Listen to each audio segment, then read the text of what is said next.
जी हाँ, सस्ते में लूट लेती अक्सर ये दुनिया उन्हें जिन्हें खुद की कीमत का अंदाज़ा नहीं रहता। नमस्कार, मैं ऋषभ यादव लेकर आया हूँ आज की video self confidence for students के लिए का टॉपिक बहुत ज़्यादा मुझे लगता है कि आज के स्टूडेंट को बहुत ज़्यादा इस चीज़ की ज़रूरत है कि उन्हें ये पता नहीं कि वो क्या कर सकते हैं, उन्हें खुद की शक्तियों का पता नहीं कि एक्चुअली वो लोग कर क्या सकते हैं। स्टूडेंट जो उन्हें स्कूल में सिखाया नहीं जाता है, स्कूल में तो बस जहाँ तक मुझे पता है, मैं पढ़ा हूँ, मुझे तो ये पता है स्कूल में सब भीड़ का हिस्सा बनना सिखाया जाता है, उस भीड़ चाल में कैसे गुजारा करना है वो चीज़ें सिखाई जाती हैं। लेकिन मैं आज के टॉपिक में आपको बताऊंगा और ख़ास करके स्टूडेंट्स को कि कैसे आप अपनी अंदर की शक्तियों को पहचानें और कैसे इस चीज़ का पता करें कि आपके अंदर कितनी।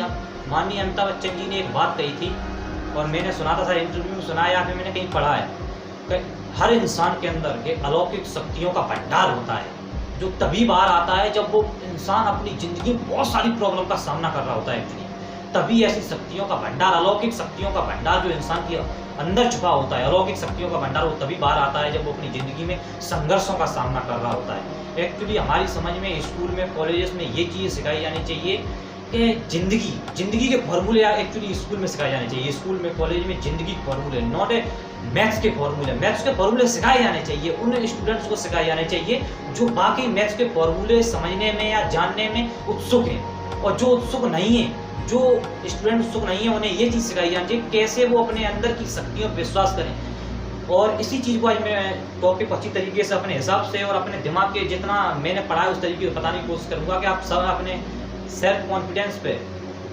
भरोसे किस तरीके से आप लाइफ में आगे बढ़ सकते हैं। तो आइए बात करते हैं वीडियो की। लोगों के बारे में क्या सोचना है यार। लोग तो जब भी आप कुछ नया करने की सोचेंगे, घर से बाहर निकलेंगे, तो लोग हमेशा आपके सपने को लेकर, सपना ही एक्चुअली वो चीज़, सपना वो नहीं जब आप किसी को बताएं, अगर दूसरे इंसान को बता रहे हैं अपने सपने के बारे में, भाई मैं ये करना चाहता हूँ, तो उसने तुरंत बोल दिया हाँ चलिए ये करना चाहता है, ठीक है कर लेगा, कोई दिक्कत नहीं। सपना वो है कि जब आप किसी को बताएं तो सामने वाले को हंसी आनी चाहिए, साला सामने वाले को मुंह से तुरंत हंसी छूट जाए तो तू ऐसा कर लेगा। आज मेरे ऊपर, आज नहीं, आज से कम 8, 9 बल्कि 10 साल से लोग मेरे ऊपर हंसते हैं। मैं आज नहीं, आज से 10 साल पहले से लोग मेरे ऊपर हंसते हैं, और आज भी ये सब मैं कर रहा हूँ फिर भी लोग मेरे ऊपर हंसते हैं। फिर भी ना मुझे तब उनकी परवाह थी और ना मुझे आज उनकी परवाह है और ना आगे उनकी परवाह रहेगी। अगर तुम्हें जिंदगी में कुछ हटके करना है ना, इस भीड़ चाल से अलग जाना है, तो तुम्हें इनकी बातों पे गौर नहीं करना है, चाहे वो तुम्हारे माँ बाप भी क्यों ना हो। तुम्हें सिर्फ अपने अंदर की आवाज़ सुननी है, अंदर की आवाज़ सुननी है, या फिर उस इंसान की बात सुननी है जो इंसान तुम जो करना चाहते हो वो या वो कर चुका हो, या फिर वो सब करने की कोशिश कर रहा हो, या फिर उस इंसान की लिखी हुई चीज़ों को पढ़ना है। जैसे रिच डैड पुअर डैड किताबें हैं, नेपोलियन हिल की किताबें हैं, ब्राउन ट्रेसी की किताबें हैं, APJ अब्दुल कलाम की किताबें हैं। इन सब किताबों को पढ़ना है। इन सब किताबों में हमें ज़िंदगी कैसे जीनी है, लक्ष्य को कैसे अचीव करना है, ये सब चीज़ें इन किताबों में हमें देखने को मिलती है। लोगों क्या यार, लोग तुम आज खाक हो तब भी तुम्हें कुछ नहीं समझते, कल तुम इन सबके बाप बन जाओगे फिर भी तुम्हें कुछ नहीं समझेंगे। आज तुम खाक हो फिर भी तुम पे गालियाँ पड़ रही हैं, तो कल तुम बाप बन जाओगे फिर भी तुम पे गालियाँ पड़ेंगी। एक फिलोसफर थे हेराक्लाइटस, जो 5वीं सदी के पर्शियन फिलोसफर थे। उन्होंने कहा था युद्ध के मैदान में जहाँ 100 सैनिक हैं, उनमें से 10 को तो वहाँ पे होना भी नहीं चाहिए था, और फिर भी उस युद्ध के मैदान में 10 को तो वहाँ पे होना भी नहीं चाहिए था। 100 इजी टारगेट से आसानी से हराए जाएंगे, और 9 है उनमें से असली लड़ाके जो मरने काटने पे मरने को तैयार है। आप मेरी बात को समझना। हेराक्लाइटस पर्शियन फिलोसफर थे 5वीं सदी के। उन्होंने कहा था युद्ध के मैदान में 100 सैनिक हैं, इनमें से 10 को तो वहाँ पे होना भी नहीं चाहिए था, और फिर भी वो वहाँ पे हैं। 80 इजी टारगेट्स हैं, आसानी से हराए जाएंगे, और 9 हैं असली लड़ाके। उनमें से एक ही सैनिक ऐसा है जिसे अपनी शक्तियों का और अपनी कमजोरियों का पता चल गया है, जो इस युद्ध के मैदान में भी, इस युद्ध के उपद्रव में भी अपने आप को शांत रखता है। वही है असली लड़ाका, वही असली है जो जीत पाएगा। युद्ध के मैदान में सारे मारे जाएंगे, वो सिर्फ वो एक ही बचेगा। एक्चुअली इस चीज़ को मैंने अपनी ज़िंदगी से या फिर इंसानी ह्यूमन जनरेशन से, यूथ जनरेशन से लागू करके देखा, तो हम समझते हैं कि ये दुनिया जहाँ पे 100% लोग हैं, उनमें से 10% लोगों को तो इस दुनिया में होना भी नहीं चाहिए था। अगर आप दुनिया में घूमे हैं, अगर आप इस दुनिया को मेरे तरीके से देखा है, आपने आप दुनिया को मेरी नज़रों से देखा है, तो दुनिया में से आपको अगर नहीं देखा है तो देखो, बाहर निकलो, देखो, किताबें पढ़ो, वो लोगों की किताबें पढ़ो जो लोग दुनिया को बताने की फिलोसफर हैं, वैज्ञानिक हैं, इन लोगों की किताब पढ़ो, ये तुम्हें बताएंगे। तो दुनिया में 100% लोग हैं। हम एक्चुअली डरते कहाँ पे हैं? जब भी हम कुछ नया करने की सोचते हैं और घर से बाहर निकलते हैं या दोस्तों के बीच में जाते हैं तो हम देखते हैं कि हमारा बाहर जाते हैं जैसे मनोबल गिरता है। हम देखते हैं यार 42,000 वैकेंसी और फॉर्म डरे 10 लाख, तो कैसे मेरा नंबर आ सकता है? तुम उस चीज को मत देखो, तुम्हें सिर्फ देखना है कि इस दुनिया में 100% लोग हैं। 100 में 10% लोग तो वो हैं, इस दुनिया में होना भी नहीं चाहिए था।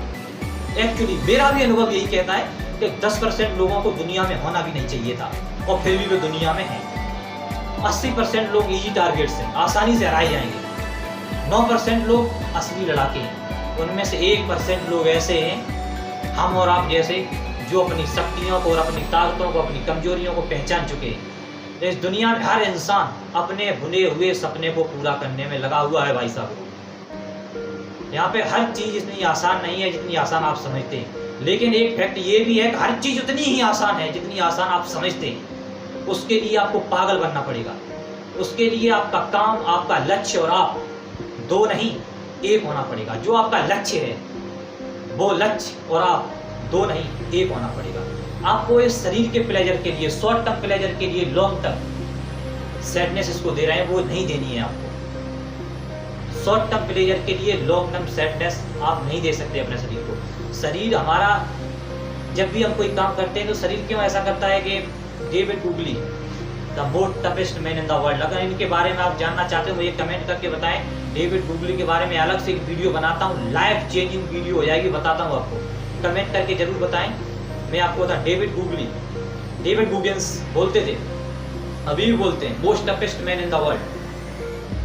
उन्होंने बोला है, डेविड गुगल ने, कि हम सब युवक और युवतियां, पता है, सिर्फ अपने शरीर की 40% एनर्जी पर जी रहे हैं और 60% एनर्जी से हम लोग अब भी बेखबर हैं। जिस एनर्जी के बारे में ना हमारा तो स्कूल बताता है, ना हमारे माँ बाप बताते हैं, ना हमारे जो हम लोग अपने दिमाग के हिसाब से जो गुरु बनाते हैं, तितलियाँ बनाते हैं, ना वो हमें बताते हैं।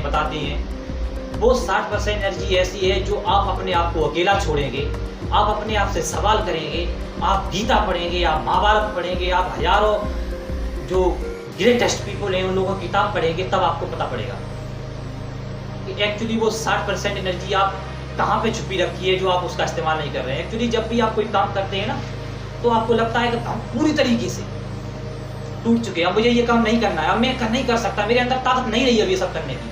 तब एक्चुअली आपके पास आप सिर्फ और सिर्फ 30 या 35% एनर्जी अपने शरीर की खर्च कर चुके होते हैं। बस आपके पास फिर भी 70% 70 से 75% एनर्जी फिर भी आपके बॉडी के अंदर रहती है, आपके ब्रेन के अंदर रहती है। अगर आप इन सब चीज़ों को अब मेरे तरीके से समझना चाहते हैं तो दोस्तों मेरे इस चैनल को सब्सक्राइब करें और मेरे मनोबल को बढ़ाएं, जिससे मैं आप लोगों के सामने और इस तरीके के टॉपिक लेके आता रहूँगा, आप लोगों को प्रेरित करता रहूँगा, आप लोगों के साथ मैं भी सीखता रहूँगा, मैं भी प्रेरित हूँ।